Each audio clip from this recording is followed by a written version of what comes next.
একটি ছোট আমল বদলে দিতে পারে আপনার জীবন।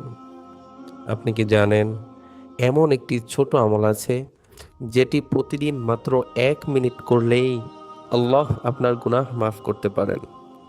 রাসূলুল্লাহ সাল্লাল্লাহু আলাইহি ওয়াসাল্লাম বলেছেন, যে ব্যক্তি প্রতিদিন বেশি বেশি ইস্তেগফার করে আল্লাহ তার দুঃখ দূর করে দেন এবং এমন জায়গা থেকে মহান আল্লাহ তাআলা ওই বান্দাকে রিজিক দেন যা সে কল্পনাও করতে পারে না। ইস্তেগফার মানে শুধু মুখে বলা নয়, বরং আল্লাহর কাছে আন্তরিকভাবে ক্ষমা চাওয়া। আপনি প্রতিদিন শুধু এই দোয়াটি পড়ুন, আস্তাগফিরুল্লাহ ওয়া আতুবু ইলাইহি। দিনে 100 বার পড়ার চেষ্টা করুন, হয়তো আপনার জীবনেই শান্তি ফিরে আসবে। অনেক সময় আমাদের সমস্যার কারণ হয় গুনাহ, আর ইস্তেগফার সেই দরজা খুলে দেয় যেখান থেকে রহমত নেমে আসে।